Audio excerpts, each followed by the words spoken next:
Let's have it, boys and girls.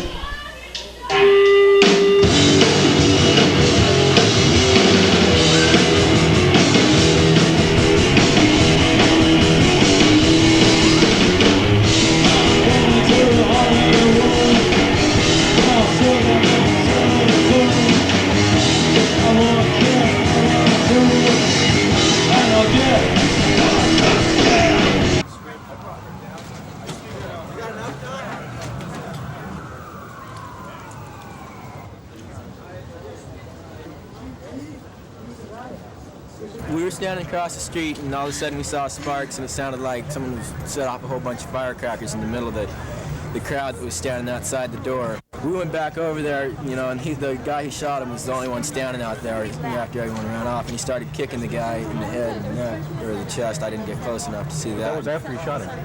And I heard him screaming, "Don't ever do that again." The year is 1984. Seattle's all-age music scene was completely unmoderated, with gay teens in particular gathering at the monastery, a church run by the pastor George Freeman, who used religious laws to declare the gathering of gay teens from the ages of 12 to 16 as a congregation, giving legal immunity to the things going on at that venue. Seattle was in an era of growth, building new skyscrapers, planes, and even had pro sports. But with news publications such as Life starting to talk about street culture in Seattle and the creation of the now famous documentary Streetwise, Seattle is beginning to be seen as a place for the deadly and hardcore lifestyle for kids.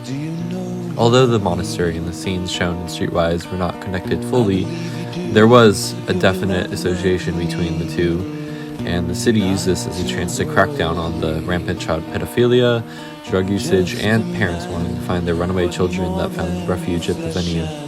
And so, the Teen Dance Ordinance was created following the shutdown of the monastery, and all ages shows disappeared from Seattle for the next decade. You guys, I have something really important to say. I just want to let you know that when the Old Firehouse started booking shows, Johnny Whitney was still in grade school. And I knew him back then too, still, so. Pretty sweet.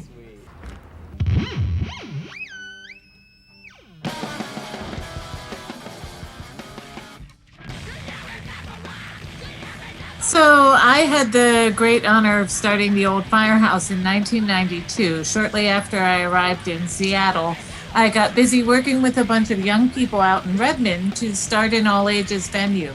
And it continues on to this day. It has changed a bit over the years, but in the 90s, while shows were still technically illegal in the city of Seattle, lots of people came to Redmond from around the region for shows. So it was a Redmond scene, but it was also larger than a Redmond scene. And because there was a shortage of all ages shows, we were able to land some really fantastic bands to play a 500 capacity room in a converted firehouse in downtown Redmond.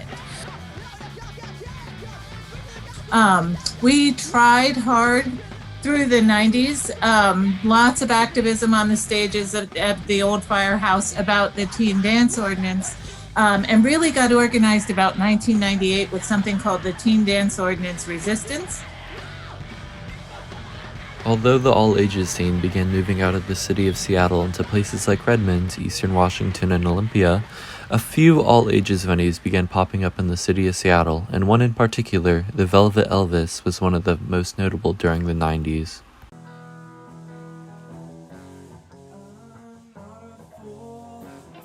It went on from 1993 till 1999, so there were 6 years of the Velvet Elvis in Pioneer Square. The Velvet Elvis, those were illegal shows. We did them nonetheless, but they were illegal shows. And City Council passed a law banning young people from coming together in a mixed age environment for the purposes of listening to music and dancing. It was outrageous. We had our own footloose law here. Like Kate was saying, we were doing the shows anyway. They were illegal, but we were doing them. And we didn't get, I mean, sometimes we get shut down, or if we were doing something too loudly, they could use this as a tool to shut down things. But there was something bigger going on than the show being shut down. It was a freaking culture war. Like, this was a culture war in Seattle. And the TDO, whether it was being enforced or not, just was a symbol of the different kind of culture that we all thought about for our community, or that many of us thought about for the community. And I think, you know, in Seattle in the 80s and 90s was starting to really come to be a more bigger city, a more visible city. And all these leaders would use the term like world class and stuff like that, and really wanted to like clean Seattle up, you know, like really make it seem like other cities, big cities are, and really culturally wanted to shed the kind of messiness of the and the dangerousness of the music scene and the music culture, worried about drugs, worried about their kids becoming brainwashed. I mean, it was like, that's the culture war that was going on. And meanwhile, there's a whole bunch of young people going, what are you talking about? We want to hang out with our friends. I don't know if the Vera Project would be here today if it wasn't for the TDO. I mean, many groups galvanized and came together because of the TDO, and that includes the Vera Project. There was 3 folks, our founders, Shannon, Kate, and James, who at the time were students over at UW, and they were in one of the classes over at UW. They had the opportunity to go study abroad over in Europe, and so they made their way over there to the Netherlands. The Vera Project was modeled after a place called Vera Project in the Netherlands, where they hosted like classes, shows, and like the main focus is the fact that it was youth-led. So when I describe Vera, I definitely don't describe it just as a music venue, because it's like so like all like encompassing, and there's so much more than just like the music venue aspect. It's a community-driven music venue and art gallery that offers classes, workshops, committees that volunteers can get involved with, obviously shows throughout the week, and just overall a space where like youth can come if they're a fan of music or art, or even if they just don't know where they fit in. The Vera Project was started by 3 people who were sick of the lack of a scene for youth in Seattle, and 21 years later, the Vera Project is finally back from COVID as a space for youth to get involved in the community.